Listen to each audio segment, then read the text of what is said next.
Come alimentavano nei primi giorni di vita i pulcini i contadini veneti un tempo? Cari amici, ben ritrovati, sono Andrea Mangoni e anche oggi sono qui nello studio per il semplice motivo che fuori piove. Per cui filmare all'aperto oggi veramente non era possibile.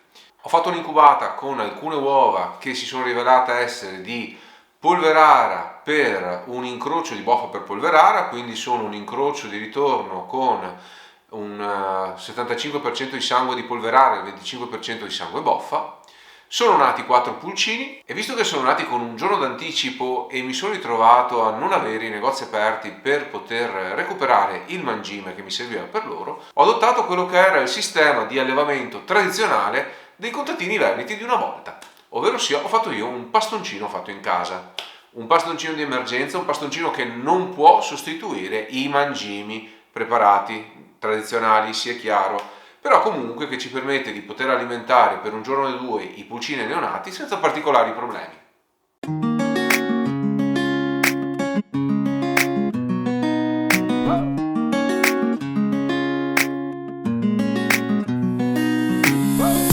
Innanzitutto ricordiamoci che il Veneto era una regione in cui l'allevamento delle razze avicole venete era particolarmente diffuso e in generale all'interno delle famiglie chi si occupava del mantenimento degli avicoli erano le donne. Ma cosa davano da mangiare ai pulcini nei primissimi giorni di vita alle massaie? Tradizionalmente si usava un pastoncino fatto da 3 ingredienti, ovvero sia uovo sodo, aceto oppure vino e farina di polenta. Di questo pastoncino mi parlò molti anni fa Bruno Rossetto. Chi si segue il canale da un po' di tempo sa che considero mio mentore questo allevatore padovano che purtroppo è venuto a mancare da qualche anno, e quando io ho cominciato a interessarmi di agricoltura, in particolar modo alla polverare della sua storia, lui mi è stato accanto insegnandomi da un lato le vicende storiche che conosceva lui della polverara e dall'altro anche trasmettendomi quella che era la sua pratica avicola.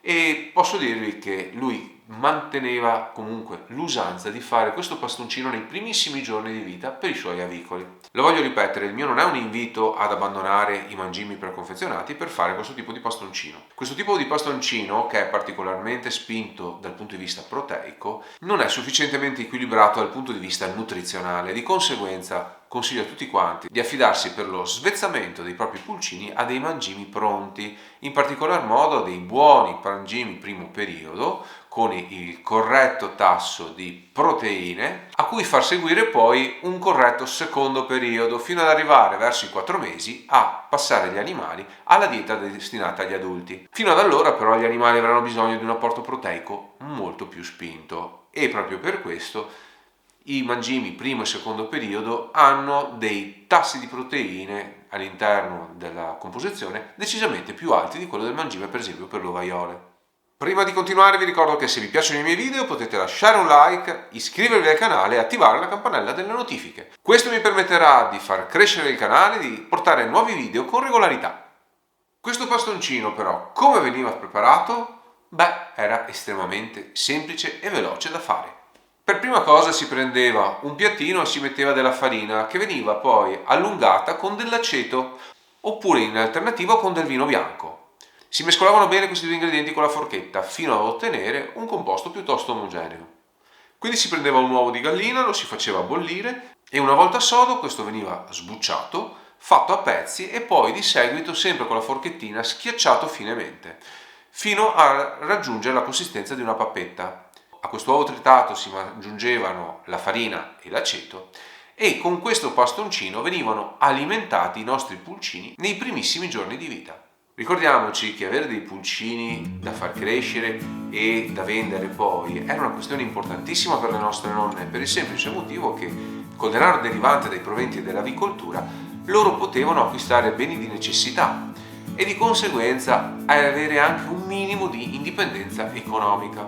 Quindi non deve stupirci il fatto che facessero nascere i pulcini anche in periodi dell'anno in cui magari non era così facile avere delle valide alternative per un cibo proteico di origine animale, come durante l'estate, quando i pulcini che venivano a nascere potevano essere allevati con una specie di sistema free range assieme alla chioccia nel pascolo e quindi si procacciavano da soli buona parte delle proteine di origine animale di cui necessitavano.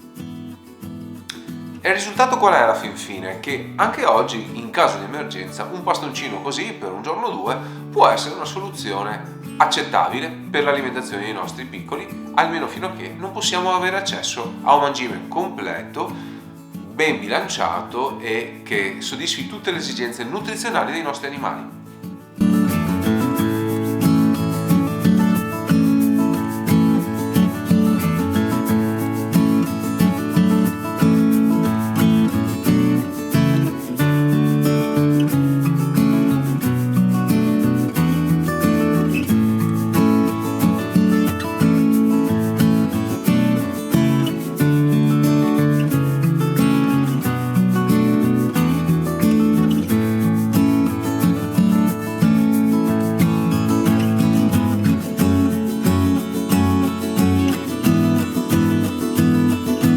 Per quanto riguarda i 4 pulcini in questione, io continuerò ad alimentarli con un buon mangime per un periodo, anche se ogni tanto farò come faceva il mio mentore Bruno Rossetto, ovvero sia con regolarità dava un nuovo sodo schiacciato a ogni gabbia contenente dei pulcini. Era, diciamo così, la coccola che destinava a tutti i piccoli che nascevano nel suo allevamento.